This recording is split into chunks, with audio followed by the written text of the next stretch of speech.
Bismillahirrahmanirrahim. Assalamualaikum warahmatullahi wabarakatuh. Alhamdulillah.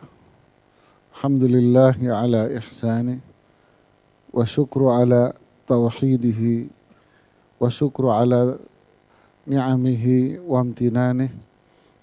Wassalatu wassalamu ala rasulillah. Wa ala alihi wa sahbihi. Wa man istanna bisunnatihi ila yaumiddin amma ba'd. Hari ini kita akan mengambil pelajaran dari surat At-Tin. Surat At-Tin, nama surat At-Tin sesuai dengan awal dari surat ini. Dan surat ini kategorinya adalah surat yang diturunkan sebelum hijrah Rasul SAW ke Madinah, yang disebut dengan nama periode Makkiyah. Adapun inti dari surat ini bicara tentang kenabian Rasulullah SAW, bahwa Muhammad bin Abdullah adalah seorang nabi dan rasul. Bahwa Muhammad bin Abdullah adalah benar-benar seorang nabi dan rasul. Kemudian bicara tentang kewajiban untuk mentauhidkan Allah Subhanahu wa taala dan menjauhkan mereka dari kesyirikan yang menjadi budaya mereka saat itu. Kemudian yang ketiga, beriman kepada hari akhir. Beriman dengan kehidupan setelah kematian. Ini gambaran umum tentang surat At-Tin. Adapun pada ayat yang pertama, Allah Subhanahu wa taala berfirman, "Wat-tini waz-zaitun." At-Tin di sini adalah buah tin. Kemudian zaitun, buah zaitun. Sebagian mengatakan yang dimaksud dengan At-Tin dan Az-Zaitun di sini adalah tempat di mana dua buah ini tumbuh. Tempat di mana kedua buah ini tumbuh. Yaitu di mana? Di Syam. Mereka mengatakan ini biasa dipakai oleh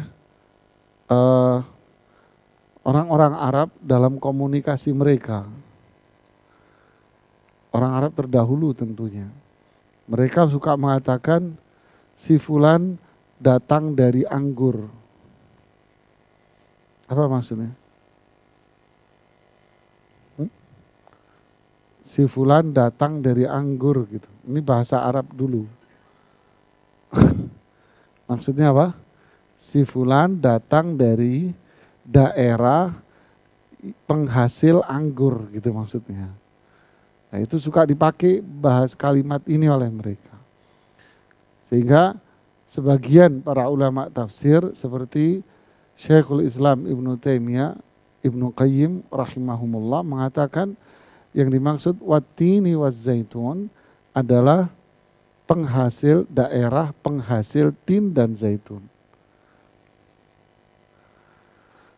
Dan kalimat ini banyak disebutkan di dalam Al-Quran, yaitu kalimat yang berupa sumpah.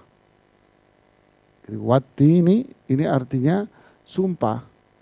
Allah bersumpah dengan buah tin dan buah zaitun.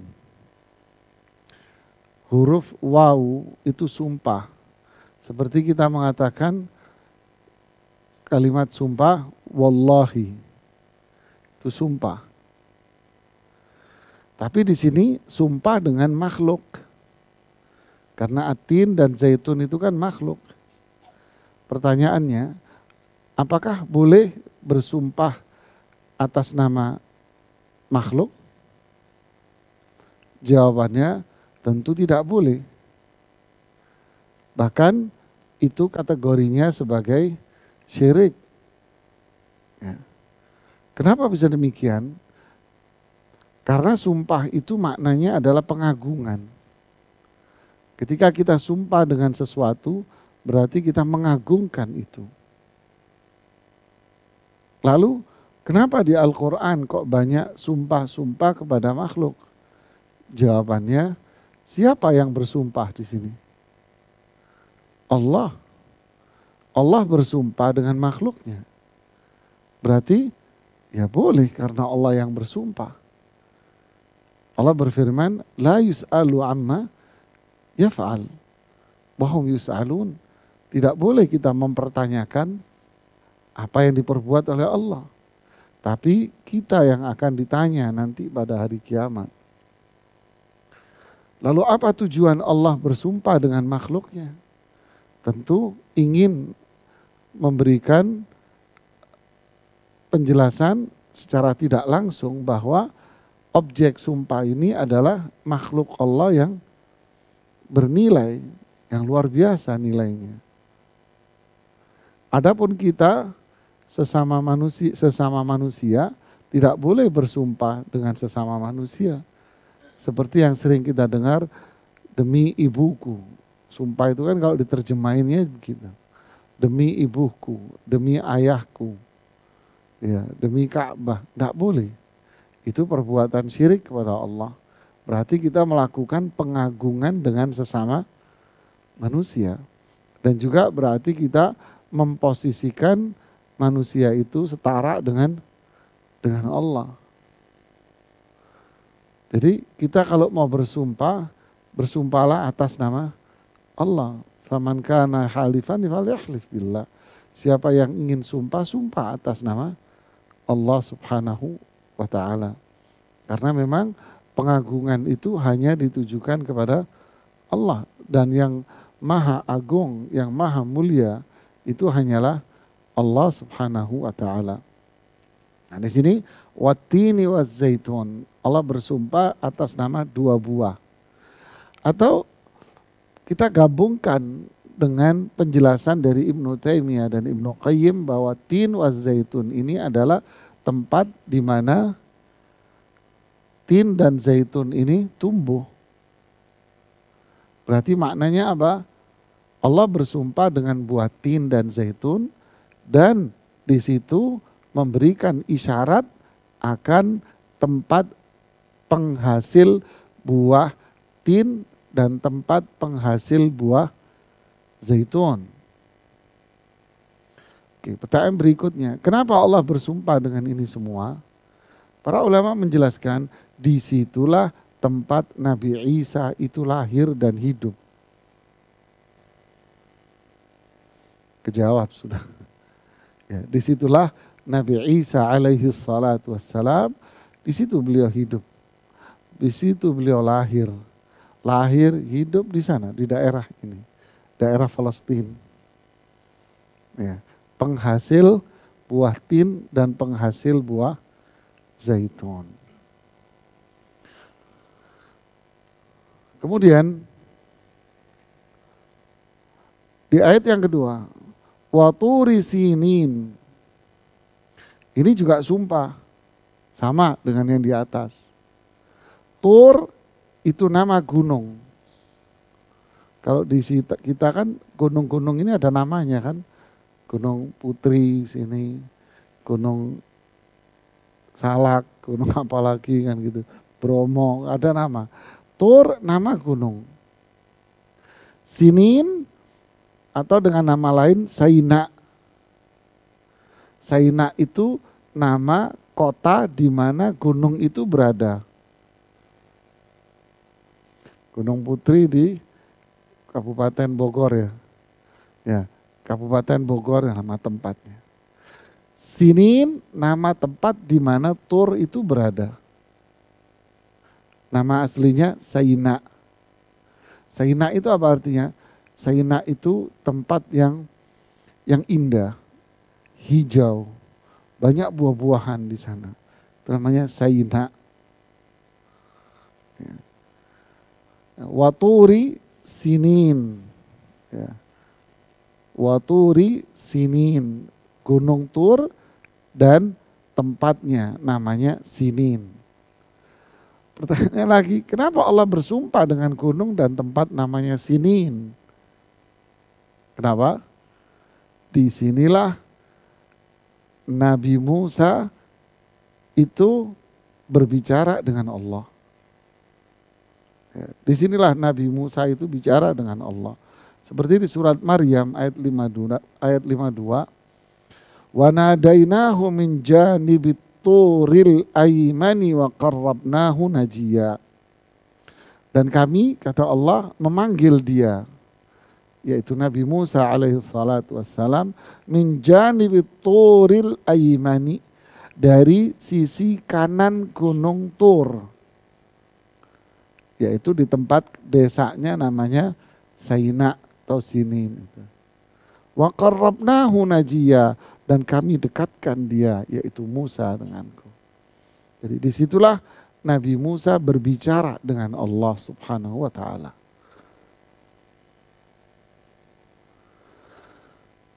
Oke, sampai di sini dulu. Surat ini turun di mana tadi? Di Makkah. Artinya masih awal-awal kenabian Rasulullah Sallallahu Alaihi Wasallam. Gejolak antara menerima dan menolak itu cukup kuat sekali. Bahkan di awal kenabian tentunya penolakan terhadap Rasulullah SAW itu sangat kuat sekali. Nah, yang menarik di sini, buah tin dan buah zaitun apakah ada di kota Makkah dan Madinah? Tidak ada. Apakah mereka tahu buah tin dan zaitun? Tidak ada, di negerinya tidak ada. Tapi tiba-tiba Allah menurunkan surat ini, wattini wa zaitun. Artinya apa? Ini menunjukkan bahwa Muhammad bin Abdullah memang benar seorang nabi dan rasul. Karena tidak ada yang tahu akan hal ini kecuali Allah. Kok tiba-tiba bicara tentang tin wa zaitun? Sedangkan tin zaitun tidak tumbuh di negeri mereka. Buah apa ini? Nah, menunjukkan bahwa apa yang disampaikan oleh Muhammad bin Abdullah itu bukan dari diri beliau, tapi itu adalah wahyu yang Allah turunkan kepadanya.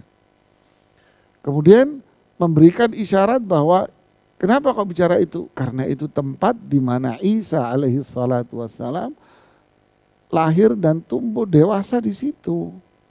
Lu kok tahu? Nah, kembali lagi menunjukkan bahwa beliau adalah seorang nabi dan rasul. Begitu juga kok tiba-tiba bicara tentang Gunung Tur dan tempat yang namanya Sinin. Padahal beliau tinggal di Makkah dan gak kemana-mana. Kecuali perjalanan dagang dan sebagainya. Menunjukkan sekali lagi bahwa beliau adalah seorang nabi dan rasul yang wajib diimani. Yang wajib diikuti. Ini luar biasa, sebuah kandungan makna yang sangat tajam dari sini. Yang cocok buat masyarakat yang waktu itu melakukan penentangan terhadap Rasul Sallallahu Alaihi Wasallam. Begitu juga buat renungan zaman sekarang akan kebenaran dari kenabian dan kerasulan Muhammad Sallallahu Alaihi Wasallam, sehingga konsekuensinya adalah membenarkan apapun yang disampaikan oleh Rasul SAW, mengamalkan apapun yang beliau perintahkan, meninggalkan semua yang dilarang oleh Rasul Sallallahu Alaihi Wasallam. Pada ayat yang ketiga, Allah mengatakan wahadal baladil amin, dan inilah kota yang aman. Mana yang dimaksud ini? Makkah. Allahu Akbar. Makkah, kota di mana Rasulullah SAW lahir di situ. Beliau lahir di Makkah, kota di mana Allah menempatkan Ka'bahnya di sana. Lihat kronologi, yang pertama adalah tempat di mana Nabi Isa itu lahir, tinggal. Yang kedua, tempat di mana Nabi Musa alaihi salatu wassalam mendapatkan wahyu, berbicara dengan Allah subhanahu wa ta'ala. Yang ketiga, tempat di mana Rasulullah SAW lahir, tumbuh dewasa dan menjadi nabi dan rasul di sana. Inilah sekali lagi mukjizat Al-Quran dan penetapan akan kebenaran kenabian dan kerasulan Rasulullah Sallallahu Alaihi Wasallam. Lalu Allah mensifati Makkah di sini dengan sifat amin, yaitu negeri yang aman. Seperti pada ayat surat Al-Imran 97, wa man dakhalahu kana amina. Siapa yang memasuki kota Makkah, dia akan aman. Aman. Aman apanya? Ya memang dia fisiknya, dia akan berada dalam aman, keamanan yang luar biasa. Allah yang jaga. Nggak ada tekanan apapun orang di sana. Yang kedua, aman apanya? Tenang. Coba Anda kalau datang ke Makkah, pikiran tenang, hati tenang. Iya enggak? Semangat ibadah, padahal selama ini boro-boro rajin ke masjid. Tapi kenapa kalau ke Makkah jadi semangat? Telat aja dia nggak mau. Duh, hari ini saya gak ke masjid, kayak nyesel banget. Padahal di Jakarta setiap hari kakak ke masjid. Kan gitu kan? Ada amina, aman dia. Tenang hatinya, jiwanya. Inilah kemuliaan yang Allah berikan kepada kota Makkah. Berarti ini memberikan makna bahwa kota Makkah itu adalah kota yang mulia.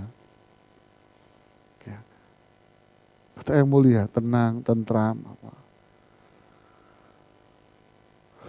Subhanallah. Kemudian yang berikutnya, yang keempat, laqad khalaqnal insana fi ahsani taqwim. Sungguh, ini jawaban sumpah namanya.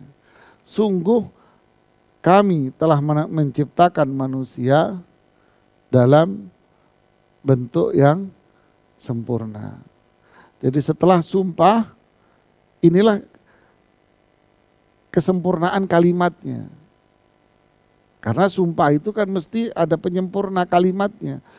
Agar kalimatnya dia bisa menjadi sempurna. Contoh gini, demi Allah, terus Anda diem. Kira-kira yang dengerin ngapain Mas? Nungguin kan? Mas, demi Allah. Terus Anda diem. Ngamuk yang ngapain ngomong apa lo? Kan gitu kan. Ya mesti ada apa? Kelanjutan. Nah ini yang disebut dalam bahasa Arab namanya jawabul qasam. Jawaban atau kalimat penyempurna dari sumpah itu. Demi Atin, Az-Zaitun, Turi Sinin, kota yang mulia, Makkah. Laqad khalaqna, sungguh kami. Nah ini kesempurnaan kalimatnya. Khalaqna, yaitu Allah subhanahu wa ta'ala menciptakan. Mencipta itu apa? Menjadikan sesuatu dari tidak ada menjadi ada. Ini hanya dimiliki oleh Allah subhanahu wa ta'ala. Kalau manusia bukan mencipta, tapi membuat dan merakit. Membuat itu bukan menjadikan tidak ada menjadi ada. Membuat itu kan merakit, jemaah. Paham? Paham? Mungkinkah orang mengatakan saya menciptakan tisu?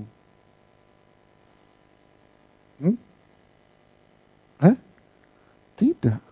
Tapi saya memproduksi, membuat tisu. Dibuat dari mana dia ini bahan bakunya? Kayu. Oke kan? Apakah kayu Anda yang menciptakan? Apakah kamu memproduksi kayu? Enggak. Kayu. Kayu siapa yang nyiptain? Allah yang menumbuhkan. Dari sebelumnya enggak ada, Allah jadikan kayu itu ada. Dari kecil sampai kayu itu besar, gede, lalu Anda tebang. Lalu Anda olahlah kayu itu menjadi berbagai macam olahan. Anda yang mengolah. Tapi Allah yang menciptakan. Itulah perbedaannya. Ya. Jadi Allah Maha Pencipta. Manusia, tidak ada manusia yang mencipta. Kalau ada manusia yang mengatakan dia mencipta, dia murtad, keluar dari Islam dia. Karena memposisikan dirinya sebagai Tuhan. Jadi Allah lah yang menciptakan, yang menjadikan alam semesta ini ada dari sebelumnya tidak ada. Di sini khalaqnal insan, kami menciptakan manusia. Yang sebelumnya manusia tidak ada, Allah yang menciptakan manusia. Dengan tahapan-tahapan penciptaannya seperti yang ada di surat Al-Alaq pertemuan yang lalu. Ketika Allah menciptakan manusia, maka pun Allah akan mengatur kehidupan manusia. Allah akan tentukan kehidupan manusia. Semuanya Allah akan atur. Kasih nikmat, berbagai macam kebaikan-kebaikannya. Berbagai macam rezeki Allah berikan. Untuk apa? Kelangsungan kehidupan manusia. Di antaranya, khalaqnal insan fi ahsani taqwim. Allah ciptakan manusia dalam bentuk apanya? Fisik satu, sempurna. Fisiknya sempurna, tingginya sempurna. Yang kedua, anggota tubuh dia sempurna. Anggota tubuh dia sempurna. Kenapa jari manusia enggak rata? Ya memang Allah ciptakan ini sempurna. Begitulah kesempurnaannya. Kalau rata jadi enggak sempurna kamu. Jadi anggota tubuhnya Allah ciptakan sempurna semuanya. 3, apanya? Hatinya dan akalnya Allah ciptakan sempurna. 4, Allah ciptakan fitrah manusia itu sempurna. Jadi semua yang ada pada diri manusia sempurna. Tidak ada yang aib buruk di sini, tidak ada. Makanya Allah bilang sabbihisma rabbikal a'la alladzi khalaqa fasawwa walladzi qaddara fahada walladzi akhrajal mar'a. Lihatlah ini jemaah. Sabbihisma, bacalah tasbih, ucapkan subhanallah. Ucapkan subhana rabbiyal a'la. Jadikan bacaan itu ketika Anda sujud, kata Rasulullah SAW. Baca di saat sujud, subhana rabbiyal a'la. Apa artinya subhanallah? Maha suci Allah dari sifat-sifat yang buruk. Artinya apa yang Allah ciptakan, apa yang Allah tentukan, semuanya tidak ada yang buruk, semuanya sempurna kebaikannya. Khalaqa fasawwa. Allah ciptakan, kemudian Allah sempurnakan. Tidak ada kekurangan, tidak ada keburukan di sana. Walladzi qaddara fahada. Setelah itu manusia diciptakan, manusia ditentukan takdirnya oleh Allah. Diatur sama Allah semuanya, apa yang terjadi, apa yang akan terjadi sampai kematian dia nanti, sampai hari akhir nanti, semua Allah tentukan garisnya. Wahada, dan Allah pun memberikan hidayah kepada dia, petunjuk. Baik bersifat umum maupun bersifat hidayah, bersifat khusus. Allah atur semuanya. Dan ini dengan kesempurnaan semuanya Allah atur. Tahu hidayah umum? Tahu? Kasih contoh aja, maaf. Bayi lahir, hari ini ada bayi lahir umpama. Siapa yang pertama kali memegang bayi itu?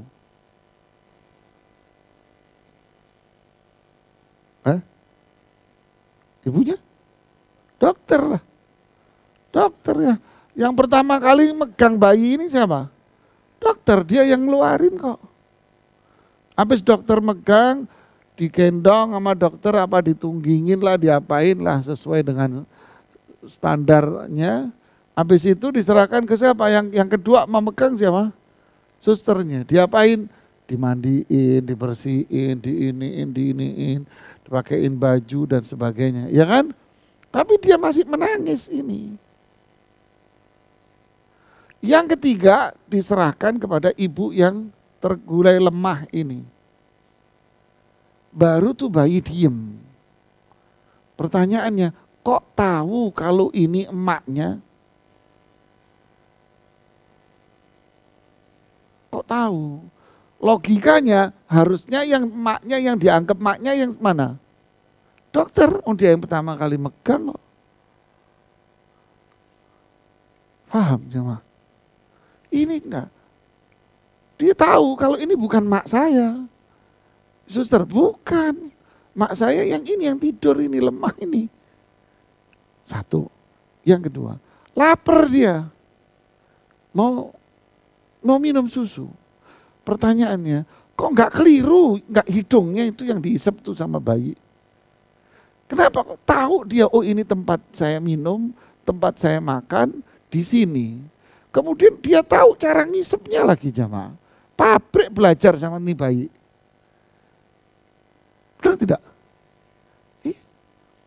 Pabrik bikin dot, pabrik bikin ini. Belajar apa? Belajar dari cara bayi ini ngisep. Ini namanya hidayah, petunjuk Allah bersifat. Allah yang bimbing, yang ngasih tahu. Ini mak lo, ini tempat susumu, ini cara kamu ngisep. Allah semua. Allah sempurnakan itu. Allahu Akbar. Kambing, contoh nih kambing. Lahiran di tengah-tengah kerumunan kambing. Beranak nih. Berapa menit anak kambing itu, berapa jam lah anak kambing itu sudah bisa jalan. Ya kan? Terus dia mau pergi kemana? Emaknya. Kok tahu ini emaknya padahal di sini ada puluhan kambing, ratusan kambing. Bentuknya sama kok. Hah? Dan dia tahu tempat saya harus minum susu di sini. Kok enggak jempolnya tuh kambing diisep. Ayo. Itulah namanya hidayah amma. Makanan. Kenapa kok dia tiba-tiba minta susu? Enggak minta apel yang di meja tuh. Roti, kenapa enggak minta itu deh? Kambing, kenapa kok minta susu? Kenapa enggak langsung makan rumput aja dia di situ? Siapa yang ngatur ini semua? Itulah walladzi qaddara fahada. Allah yang ngasih hidayah. Petunjuk umum. Begitu seterusnya di alam semesta ini Allah yang ngatur. Oh ini sini, oh ini sini. Burung, mulai dia terbang, yang dicari apa? Ikan. Kok bisa dia kok tiba-tiba bayi tahu-tahu makan ikan? Kok nggak makan biji-bijian dia? Sedangkan burung yang lain yang dicari apa? Biji-bijian. Begitulah seterusnya jemaah. Jadi Allah menciptakan semua ini dengan apa? Sempurna. Allah sudah atur dengan sangat-sangat sempurna. Ya. Jadi dari penjelasan ini semua sebetulnya tidak ada sesuatu yang buruk. Makanya tidak ada manusia bego itu tidak ada jemaah. Bodoh itu tidak ada. Itu tidak boleh kata-kata itu diucapkan. Kamu ini ya diajari nggak ngerti-ngerti, bodoh banget sih. Tidak bisa. Anda mencela dia. Karena tidak ada manusia bodoh. Semua manusia itu diciptakan oleh Allah dengan apa? Sempurna. Cuman masing-masing orang pasti memiliki kecenderungan yang berbeda-beda. Begitu pula sahabat.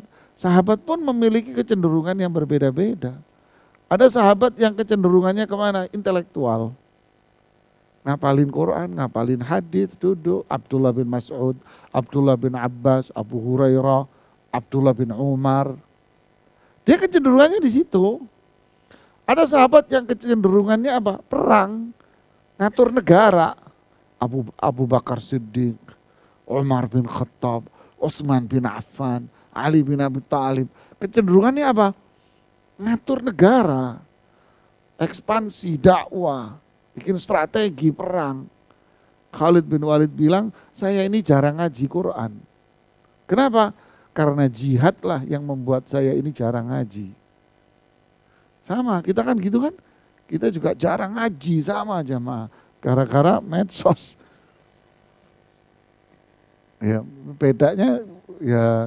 bedanya antara lain langit sama sumur apa?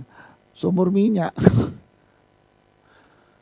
Itulah intinya. Mereka bukan mereka nggak ikut perang, enggak. Abdullah bin Abbas ikut perang, Ibnu Mas'ud ikut perang, Abdullah bin Umar ikut perang. Tapi bukan sebagai apa? Bukan sebagai orang yang menentukan strategi, bukan. Abu Bakar As-Siddiq, kenapa tidak banyak meriwayatkan hadis Nabi? Ayo, dikit hadis yang diriwayatkan Abu Bakar. Padahal beliaulah yang menemani Rasul dari awal Islam. Orang Makkah pertama yang masuk Islam siapa? Abu Bakar. Orang Mekah pertama. Beliau yang menemani. Sampai wafat ditemani sama Abu Bakar. Kenapa kok hadisnya sedikit? Ya kan? Disinilah orang-orang orientalis itu ngobok-ngobok kita. Kenapa? Ya wajar. Karena pikiran beliau di mana? Pengembangan Islam, ekspansi dakwah, strateginya bagaimana. Itu yang dipikirkan beliau. Begitu pula Umar bin Khattab. Begitu pula Utsman. Jadi sahabat sendiri punya apa? Kecenderungan sendiri-sendiri. Wajar itu. Nggak boleh kita menjas orang bahwa dia bodoh, tidak boleh. Jadi anak punya kecenderungan masing-masing. Ada anak yang punya kecenderungannya di sini. Ada anak yang punya gaya seperti ini. Ada yang punya gaya begitu. Macam-macam orang. Tapi semuanya adalah makhluk Allah yang diciptakan dengan sempurna. Untuk apa? Untuk melakukan satu tugas dengan kecenderungan yang berbeda-beda. Apa tugasnya? Semua akan ibadah kepada Allah dengan baik. Semua punya kewajiban untuk ibadah kepada Allah dengan sempurna. Kenapa? Semua alat sudah disiapkan. Gak ada alasan kamu. Semua disiapkan. Kalau urusan ibadah, semuanya harus dengan kecenderungan yang masing-masing. Jadi kita tidak boleh mengeluh atas apapun yang Allah berikan kepada kita. Jangan kita mengeluh dengan itu. Di iman itu syukur dan sabar. Dapat nikmat, syukur dan sabar. Dapat musibah, syukur dan sabar. Syukur itu apa? Gunakan itu semua untuk ketaatan. Sabar itu jangan maksiat. Ditimpa musibah, syukur. Maksudnya apa? Teruslah melakukan ketaatan. Ditimpa musibah, sabar. Jangan kamu maksiat, kamu lawan itu musibah. Dikasih nikmat, syukur. Gunakan itu untuk ketaatan. Dikasih nikmat, sabar. Maksudnya apa? Jangan dipakai untuk maksiat. Nah, ini semua orang. Hanya laqad khalaqnal insana fi ahsani taqwim. Hanya di surat Infitar apa? Ya ayyuhal insan, ma gharraka bi rabbikal karim. Wahai manusia, Apa yang membuat kamu itu tertipu? Bukankah zat yang menciptakan kamu itu sudah banyak memberikan kemuliaan kepada Anda? Ma gharrak, apa yang bikin kamu tertipu? Bi rabbikal karim, tertipu kamu. Sehingga kamu meninggalkan zat yang menciptakan kamu dengan penuh kemuliaan. Kenapa? Kacang lupa kulit. Ya. Ibarat orang habis digedein, ya, habis bayi digedein, gemuk, habis itu majikannya ditelan. Karena yang dipiara, nyara harimau. Magharak, apa yang bikin kamu itu kok, apa yang menipumu itu apa? Sehingga kamu itu berpaling dari zat yang menciptakan kamu dengan penuh kemuliaan. Alladzi khalaqaka fasawwaka fa'adalak.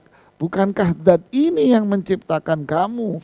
Khalaqaka, menciptakan kamu. Fasawwaka, lalu dia menjadikan fisik kamu semua itu sempurna. Fa'adalak, dan menjadikan dirimu itu berada dalam kebaikan. Fi ayyi suratin ma syaa rakkabak.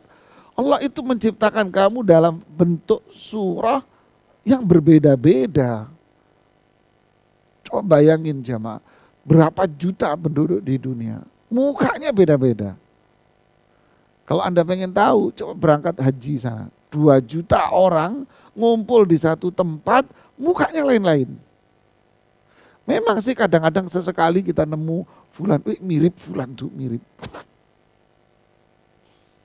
Tapi ada dari sekian juta ada berapa orang hanya sekedar mirip tapi kan tidak sama.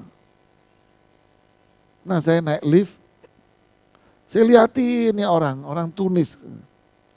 Dia nanya tersenyum, Assalamualaikum salam. Dia nggak mungkin nanya kenapa lo lihat-lihat? Enggak, itu kan kita. Kalau mereka tersenyum, Assalamualaikum salam. Salamnya dia itu nyindir, kenapain ngeliat-lihat gitu loh. Ana jawab, Sofa ana ada teman di Jakarta, mukanya mirip sama inti. Senyum dia. Inti dari Indonesia? Iya. Muka inti aja enggak Indonesia. Karena digituin sama dia. Terus ketawa kita di lift berdua gitu ya. Jadi itu kan mirip tapi enggak akan sama. Bayangin jamaah. Fi ayyi suratin ma syaa rakkabak. Allah menciptakan Anda dengan muka, fisik yang dikehendaki oleh Allah, itu Allah susun pasti beda semua. Lihat kekuasaan. Setelah itu Anda berpaling dari Allah, apa yang membuat Anda ini berpaling? Apa yang bikin kamu berpaling dari Allah? Kok jadi lupa begini sih? Jawabannya apa? Apa jawabannya? Jawabannya ayat yang lalu, alhaakumut takatsur, ini yang bikin lupa. Ya kan, al-fulus halus. Walau kana fi pinggir kali, kata orang Surabaya. Tahu di pinggir, di pinggir kali katanya. Artinya duit ini membuat semua jadi apa? Jadi lupa. Yang jelek pun ada duit, semua jadi indah. Padahal ente cuma duduk di samping kali. Tapi karena duit, samping kali pun oke, mas. Kan gitu kan. Akhirnya samping kali jadi kafe-kafe yang indah. Kenapa? Fulus. Fulus membuat indah semuanya. Artinya membuat semuanya orang lupa diri. Jadi apa yang membuat kalian itu lupa sama Allah? Gemerlapnya dunia ini. Kita lupa sama zat yang menciptakan semuanya. Allahu Akbar. Kan? Lalu Allah bilang, "Tsumma radadnahu asfala safilin." Manusia yang lupa sama Allah, ingat. Nanti saya kembalikan lo ke Anda. Kemana? Asfal, kondisi paling rendah dari kondisi yang rendah. Jadi ada kondisi rendah, nanti dikembalikan kepada kondisi yang paling rendah. Apa itu jemaah?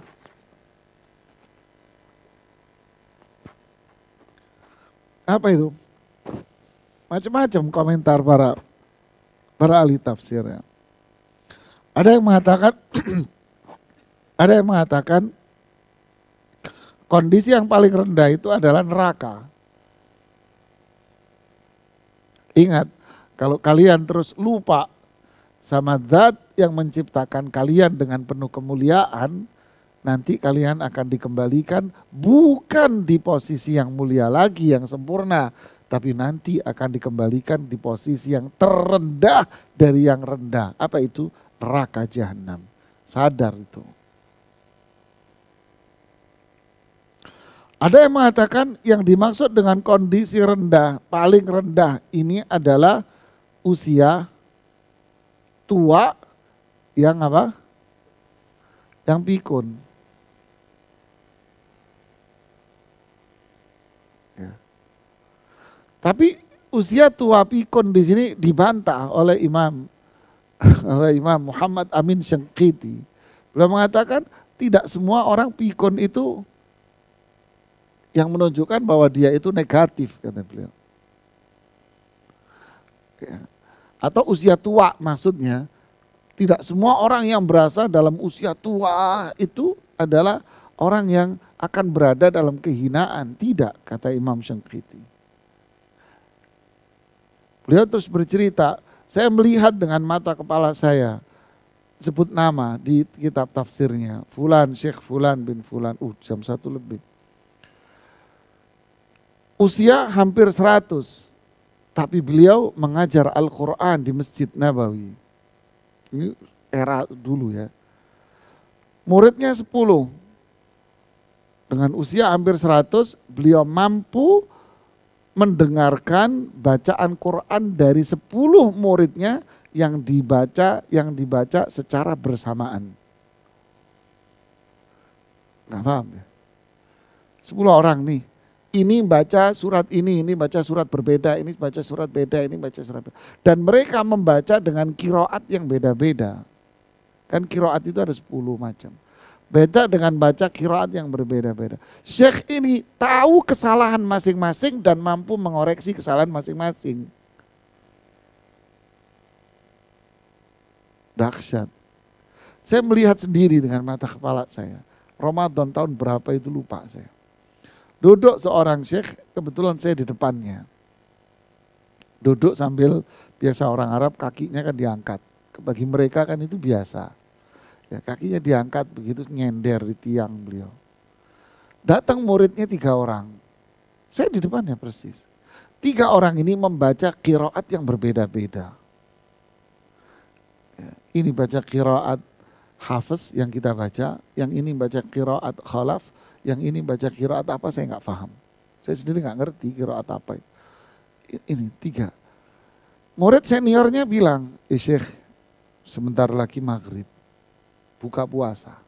Udah digelar buka puasa, tak lagi puasa. Baik, berapa orang yang belum setoran hafalan? Baki talat katanya, tinggal 3. Tapi iqra'u antum. Saya di sebelahnya, ajib.